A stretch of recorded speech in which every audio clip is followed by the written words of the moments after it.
en la vida en el que uno empieza a notar que algo ya no encaja, que ciertas conversaciones se vuelven pesadas, que algunos lugares pierden su sentido y que hay vínculos que antes daban calma pero ahora drenan la energía, y uno no se va con rabia ni con escándalo, se va en silencio, no por resignación, sino porque el ruido de afuera ya no logra tapar la voz interior que empieza a despertar. Esa voz que susurra que llegó el tiempo de soltar lo que duele, incluso si aún duele hacerlo. El proceso no tiene aplausos ni testigos. Nadie nota cuando empiezas a retirarte.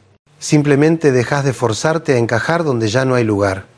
Te apartas de los hábitos que te consumen, de los pensamientos que sabotean tu paz, de los personajes que interpretas para no perder aprobación. Al principio se siente raro, como si traicionaras algo, pero con el tiempo comprendés que lo único que estás haciendo es elegirte. La verdadera revolución personal no hace ruido. Ocurre en los detalles pequeños, en lo cotidiano, en esa decisión silenciosa de dejar de vivir en función de la culpa o del miedo. Porque hay una diferencia enorme entre callar por miedo y callar por paz. El silencio del miedo encierra, el silencio de la paz libera. Cuando uno entiende esto, empieza a mirar hacia adentro con otra honestidad. Muchas veces creemos que debemos seguir siendo los mismos para conservar vínculos, para no desarmar lo conocido. Pero eso tiene un costo. Fingir entusiasmo, fingir acuerdos, fingir que algo nos interesa cuando ya no vibra. Sostenemos charlas vacías, gestos automáticos, sonrisas sin alma, todo para evitar el conflicto. Pero esa aparente armonía es una forma de violencia sutil contra uno mismo. Porque la paz verdadera no consiste en evitar discusiones, sino en dejar de vivir en guerra interior. Elegirse no siempre es glorioso. A veces se siente incómodo, solitario, contradictorio. Sin embargo, es ahí donde ocurre lo auténtico. Porque solo cuando dejamos de actuar para ser aceptados, comienza a emerger quien realmente somos. Y esa aparición, aunque duela, trae una respiración nueva, una coherencia distinta, no una perfección, sino una alineación entre lo que pensamos, sentimos y hacemos. El precio de agradar a todos suele ser dejar de agradarnos a nosotros. Y en ese intento por no perder a nadie, terminamos perdiendo nuestra esencia. Hay un momento en que el cuerpo lo sabe antes que la mente. Aparece el nudo en la garganta, la fatiga emocional, el vacío silencioso, señales que anuncian que algo en el alma está pidiendo cambio. Y ese cambio no necesita anuncios ni explicaciones. Solo un acto de honestidad interna que diga ya no puedo seguir viviendo en una versión prestada de mí mismo. Muchas veces creemos que posponer es prudente, que esperar el momento perfecto es una señal de madurez, pero con el tiempo uno descubre que postergar también es una forma de renuncia. Una renuncia disfrazada de calma, de preparación o de estrategia. Lo que en el fondo suele esconder es miedo. Miedo al error, miedo al juicio, miedo a aceptar que ya es hora de moverse, porque la vida no se detiene mientras uno duda. El tiempo sigue su curso y con él se escapan las oportunidades de habitar una existencia más plena. Vivimos como si tuviéramos vidas de repuesto, como si siempre existiera otra oportunidad, otro día más propicio, otra versión de los hechos donde todo será más fácil, pero muchas veces ese día no llega. Lo que iba a ser una conversación pendiente se transforma en distancia. Lo que iba a ser un proyecto se vuelve arrepentimiento. Y lo que iba a ser una decisión valiente termina convertida en una pregunta que nos perseguirá. ¿Qué habría pasado si la inacción también deja cicatrices aunque no se vean? Cada vez que dejamos algo importante para después, el alma se encoge un poco y aunque nadie lo note, sentimos que nos traicionamos. Posponer no es solo un problema de agenda, es una desconexión emocional con lo que consideramos esencial, porque cuando uno posterga lo que le da sentido, comienza a vivir una versión diluida de sí mismo. No se trata de hacer todo de golpe ni de correr detrás del tiempo. Se trata de asumir que el presente es el único territorio real donde pueden hacer el cambio. El mañana no está garantizado y entenderlo no debería generar angustia sino claridad. Claridad para preguntarnos con honestidad a qué le seguimos diciendo más adelante, qué parte de nosotros seguimos dejando para después como si no fuera importante. La vida que soñamos no empieza cuando todo esté en orden. Comienza cuando decidimos hacernos cargo con todo y el miedo, con todo y la duda. Muchos esperan señales externas, un empujón del destino, una certeza absoluta, pero la señal casi siempre está dentro. Es ese malestar que no se calma, ese suspiro que se escapa cuando sentimos que estamos estancados, esa incomodidad de vivir lejos de lo que realmente deseamos. No necesitamos más señales. Necesitamos coraje, el coraje de avanzar aunque la voz interior tiemble, de dar un paso sin garantías, de aceptar que no actuar también tiene un precio, porque esperar eternamente también es elegir la quietud, la indecisión, la renuncia silenciosa, y hay que preguntarse cuánto tiempo más vamos a esperar para vivir la vida que sabemos que queremos. No para que otros la aprueben, ni para que encaje en lo esperado, sino para poder mirarnos con serenidad y sentir que, al menos hoy, habitamos nuestra existencia con presencia y no con miedo. El pasado tiene una manera silenciosa de instalarse en nosotros. No hace ruido, pero se queda. Se aloja en los pensamientos que se repiten, en las emociones que no entendemos, en las reacciones que no coinciden con el presente.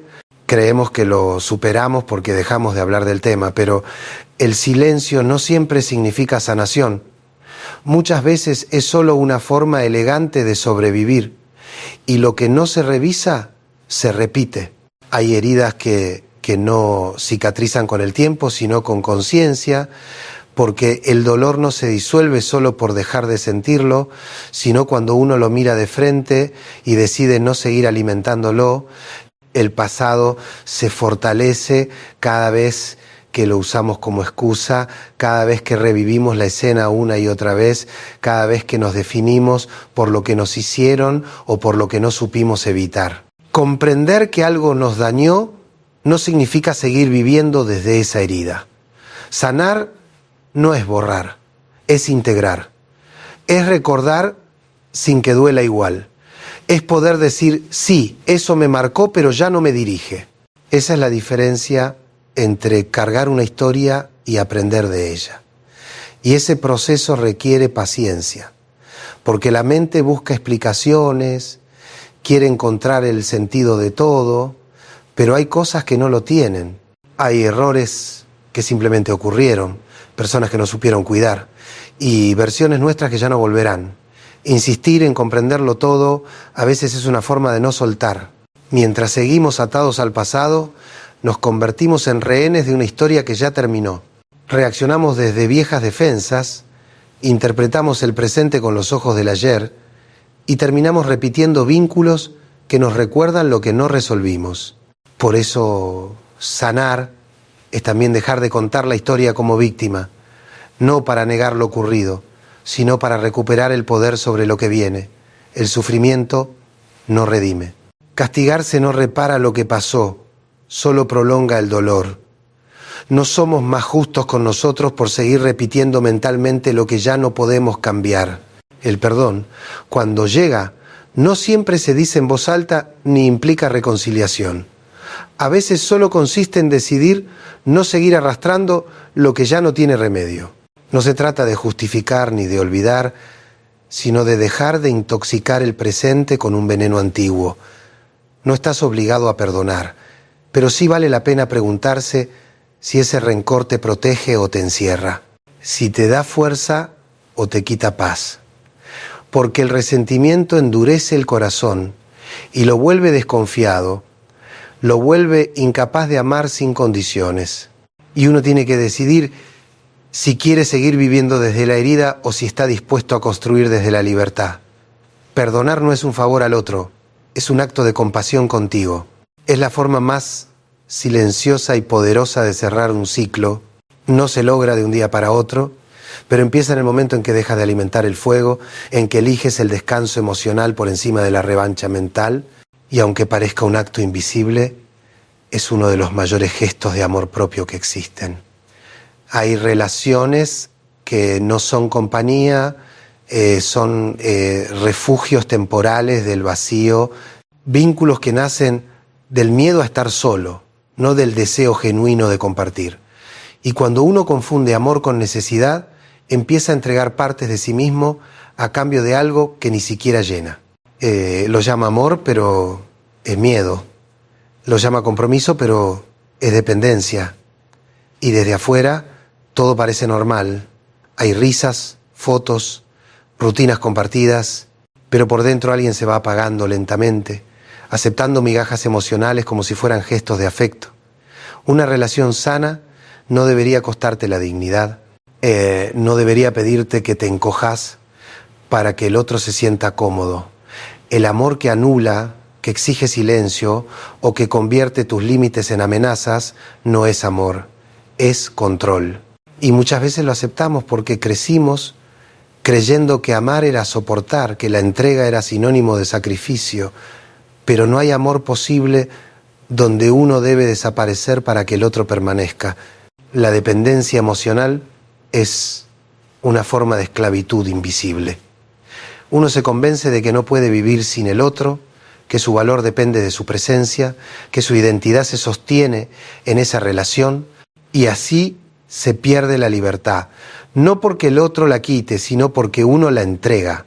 Cuando eso ocurre, la pareja deja de ser un encuentro y se convierte en una forma de supervivencia. Nadie viene a completarte.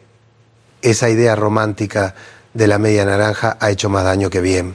El amor no debería ser una búsqueda de lo que te falta, sino un espacio donde compartir lo que ya tienes. Llegar entero es la única forma de construir algo verdadero, porque quien se busca en el otro termina dependiendo de su reflejo para sentirse vivo. No se trata de cerrarse a los vínculos, sino de llegar con madurez, de poder decir te amo sin que eso signifique sin ti no valgo, de compartir desde la abundancia, no desde la carencia. Cuando uno aprende a cuidarse, también aprende a elegir distinto. Ya no busca quien lo salve, sino quien lo acompañe. Ya no necesita ser validado a cada paso porque entiende que su valor no depende de la mirada ajena. El amor auténtico no debería doler así. No debería generar ansiedad constante ni miedo al abandono. El amor real es refugio, no tormenta. Y si al escucharlo sientes incomodidad, quizás sea porque reconoces partes tuyas que aún aman desde el miedo. No pasa nada. Reconocerlo ya es parte del despertar, porque la libertad emocional no significa no amar, significa amar sin perderte.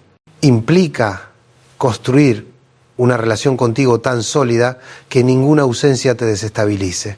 Amar desde la elección, no desde la necesidad. Y cuando uno logra eso, el amor deja de ser una cárcel disfrazada de promesa y se convierte en lo que siempre debió ser: un encuentro entre dos personas completas que eligen caminar juntas sin cadenas ni deudas emocionales. Preocuparse por lo que todavía no ha ocurrido es una forma silenciosa de huir del presente. La mente crea escenarios, imagina pérdidas, anticipa errores, y el cuerpo, que no distingue entre lo real y lo imaginado, reacciona igual. Se tensa, se acelera, se agota. Así terminamos viviendo en alerta, no por lo que pasa, sino por lo que creemos que podría pasar. Y ese desgaste, acumulado día tras día, se convierte en un estado permanente de ansiedad. Nos convencemos de que anticipar lo malo nos protege, como si estar preparados para el desastre fuera una forma de control. Pero en realidad, ese mecanismo nos roba el único momento que tenemos, el ahora. Cuando la mente se adelanta, el alma se queda atrás, y la vida, en lugar de sentirse vivida, se vuelve una lista interminable de posibles amenazas. Queremos tener el control de todo, de lo que pensamos, de lo que sentimos, de lo que los demás harán o dirán, confundimos controlar con cuidar, pero el control no protege, asfixia. Intentar prever cada reacción, cada palabra, cada resultado, es una manera de negar la incertidumbre, de resistirse al flujo natural de la vida. Y lo paradójico es que al hacerlo ya estamos sufriendo por adelantado. El control nace del miedo. Miedo a perder, miedo a no ser suficiente, miedo a no poder con lo que venga. Pero la vida nunca ha sido algo que se controle, se atraviesa, se habita, se aprende. Y cuando uno deja de pelear con lo incierto, algo cambia. Aparece una calma nueva, no porque las cosas estén resueltas, sino porque uno deja de agotarse tratando de resolver lo irresoluble. Volver al presente no requiere grandes técnicas ni promesas espirituales. A veces basta con detenerse, respirar y preguntarse, ¿esto que me preocupa, está ocurriendo ahora o solo lo estoy imaginando? ¿Hay algo que pueda hacer en este momento o solo estoy girando en el mismo pensamiento una y otra vez? La ansiedad muchas veces no es un problema del futuro, sino una desconexión del presente. Y la manera de sanar no es predecir lo que viene, sino recuperar la capacidad de estar aquí, de observar lo que sí está ocurriendo, lo que sí puedes tocar, lo que sí puedes cambiar. El resto, por más que lo pienses, seguirá fuera de tu control. No se trata de volverse despreocupado, ni de vivir sin responsabilidad. Se trata de confiar un poco más en tu capacidad de adaptarte. Recuerda, has superado cosas que en su momento parecían imposibles. Has sobrevivido a días que creías que no pasarías. Entonces, ¿por qué sigues dudando tanto de ti? Cuando uno deja de anticipar el miedo y empieza a confiar en su propia fuerza, la vida se vuelve más ligera, no perfecta, pero más habitable. Y ahí, en esa ligereza, se encuentra la verdadera serenidad. No la ausencia de problemas, sino la certeza de que sabrás sostenerte cuando lleguen. Guardar rencor es una manera de quedarse atado al daño. Uno cree que al mantenerlo vivo se defiende, que ese enojo sirve como recordatorio de lo que no debe repetirse. Pero en realidad, lo que hace es encadenarte al pasado. Es como tomar veneno esperando que el otro enferme. Cada pensamiento cargado de resentimiento vuelve a abrir una herida que ya intentaba cerrarse, y poco a poco uno se desgasta sin darse cuenta. Lo más cruel del rencor es que muchas veces el otro ya no está, no sabe, no entiende o simplemente no le importa, y tú sigues ahí sosteniendo una emoción que te carcome por dentro. Perdonar no significa justificar lo ocurrido, ni reconciliarte ni olvidar. Perdonar, en su forma más humana, es liberar la energía que se quedó atrapada en esa historia. Es una decisión silenciosa de no seguir repitiendo el dolor como si hacerlo tuviera algún poder reparador. No hay fórmulas ni tiempos para el perdón. Cada proceso es distinto. Algunos lo sienten como un alivio repentino, otros como una aceptación lenta que llega de a poco, como la claridad después de una tormenta. Pero lo que sí es común es que cuando llega se siente ligero. No porque borre el pasado, sino porque deja de dirigir el presente. El perdón no se trata de bondad, se trata de salud. Es una manera de decirle al alma que ya no necesita seguir sosteniendo aquello que la daña. No eres débil por soltar, eres sabio por no alimentar más el fuego. Porque mientras uno sigue repitiendo la escena mentalmente, no la está procesando, la está reviviendo. Y revivir duele más que recordar. Hay que preguntarse, con honestidad, ¿qué resentimiento sigue ocupando espacio emocional dentro? ¿Qué nombre, qué rostro, qué recuerdo sigue apareciendo cuando crees que todo está en calma? Y más importante aún, ¿quién serías si pudieras soltar eso de verdad? La madurez emocional no consiste en negar lo que pasó, sino en aceptar que el dolor, por más injusto que haya sido, ya no puede modificarse. Lo único que puedes cambiar es la relación que tienes con él. Y esa transformación no necesita testigos. Es un proceso íntimo, silencioso, profundamente personal. Soltar no es olvidar, es decidir dejar de cargar, es comprender que no todo tiene explicación, que no toda herida deja enseñanza inmediata. Algunas solo dejan cicatriz, y esa cicatriz no tiene por qué doler eternamente. Aprender a convivir con ella sin que te dirija es una forma de libertad. Hay un momento en el camino en que uno debe elegir si seguir siendo víctima o convertirse en protagonista de su propia historia. Y esa decisión marca un antes y un después. No porque todo cambie de golpe, sino porque a partir de ahí la vida ya no se vive desde la herida, sino desde la conciencia. Y cuando eso ocurre, el pasado deja de tener poder porque deja de tener alimento. Nos enseñaron a ver la felicidad como una meta, como una recompensa que llega después de cumplir todos los requisitos sociales. Una pareja estable, un trabajo respetable, una imagen aceptada. Crecimos creyendo que la felicidad estaba al final del camino, pero la verdad es que nunca estuvo allí. Porque cuando alcanzamos una meta, enseguida aparece otra. Y así entramos en una carrera infinita, corriendo sin pausa detrás de una satisfacción que se disuelve apenas la tocamos. La felicidad no es una línea de llegada, es una manera de estar presente. Es una coherencia interna entre lo que valoras, lo que haces y lo que permites. Cuando eso se alinea, incluso los días más simples se sienten llenos, incluso lo cotidiano tiene sentido. No porque todo esté perfecto, sino porque has dejado de esperar que algo externo venga a completarte. Esa espera constante, esa promesa de que cuando tenga esto seré feliz, es una trampa que nos mantiene insatisfechos, mirando siempre hacia adelante y despreciando lo que ya tenemos. El problema no es tener metas, el problema es condicionar la calma y la alegría a su cumplimiento. Porque cuando el bienestar depende del resultado, cualquier obstáculo se convierte en amenaza y cualquier retraso se siente como fracaso. La felicidad real no se encuentra, se construye. Se construye en los pequeños gestos, en cómo te hablas, en las decisiones que tomas cada día, en la manera en que tratas a los demás y a ti mismo. No llega con fanfarria ni con grandes logros. Aparece en los silencios, en la serenidad de saber que estás siendo fiel a lo que eres.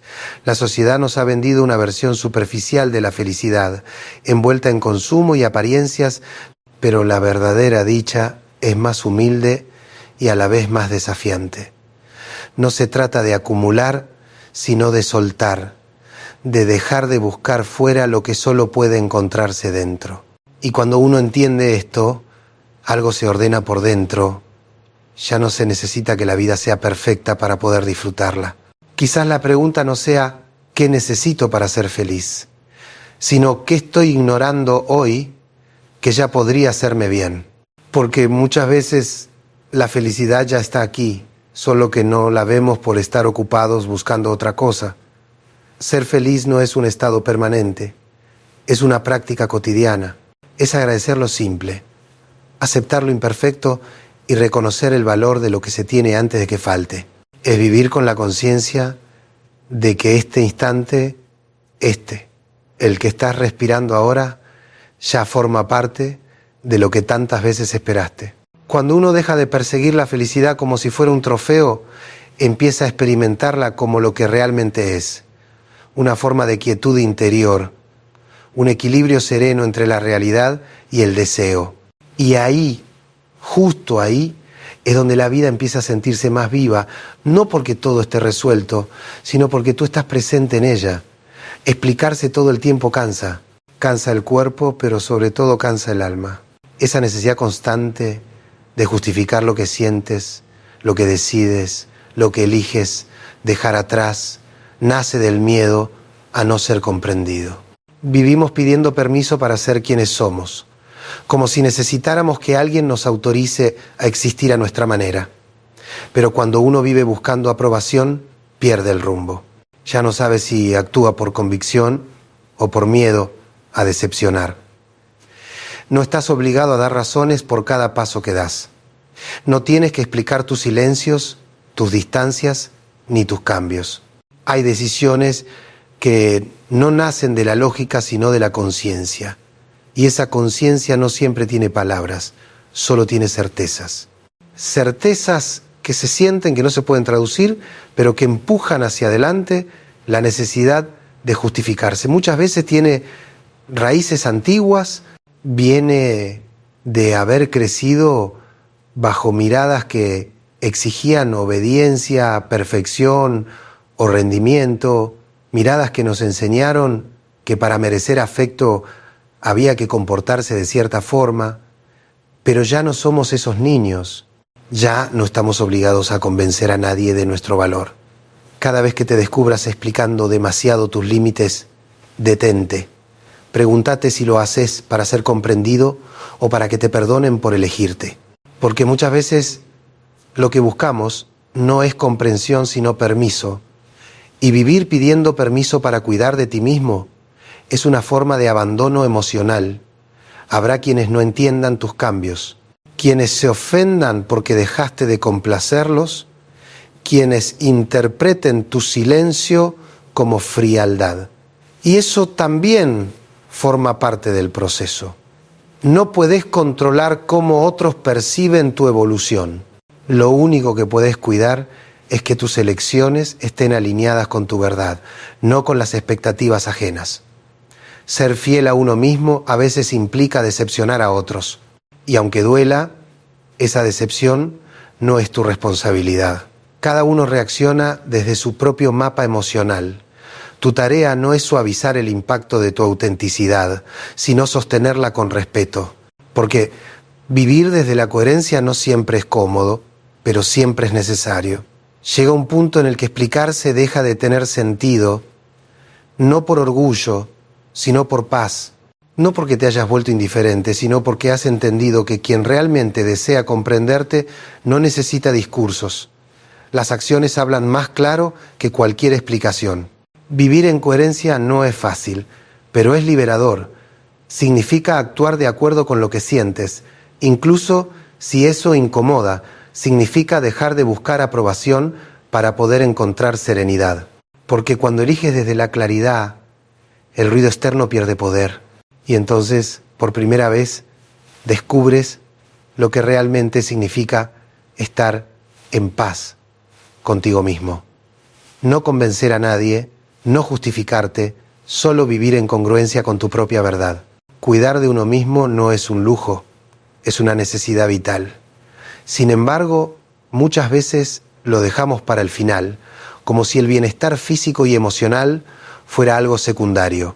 Dormimos poco, comemos sin atención, vivimos conectados a pantallas, rodeados de ruido constante, lo llamamos rutina, pero en realidad es abandono. Un abandono lento, casi imperceptible, que va apagando la claridad, la paciencia y la capacidad de sentir con profundidad. El cuerpo habla mucho antes que la mente.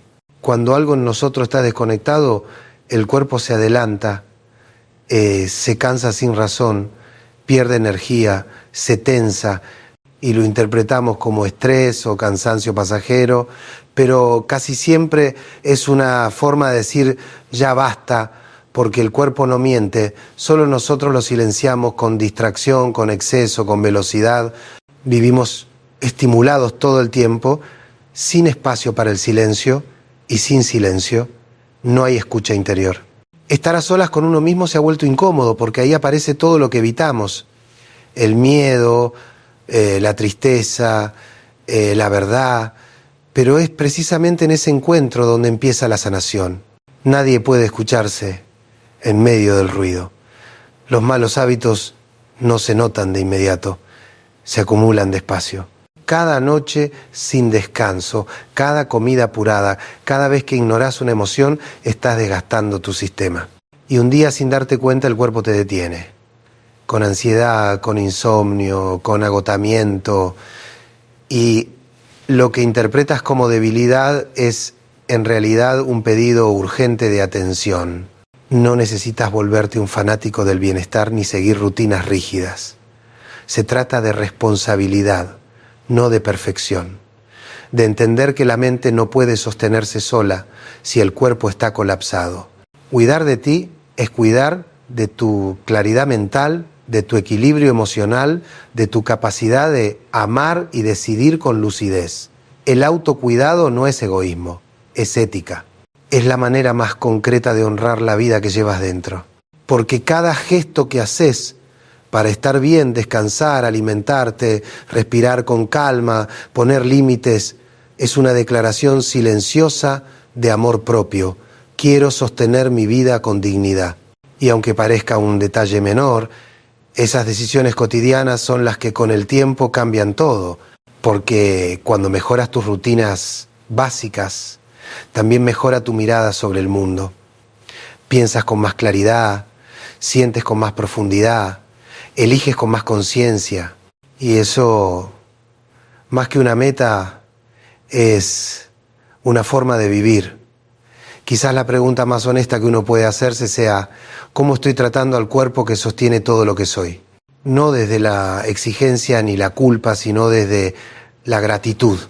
Porque este cuerpo es el instrumento a través del cual pensamos, amamos y creamos. Y cuando lo cuidamos, no solo estamos protegiendo nuestra salud, sino nuestra capacidad de estar presentes en la vida.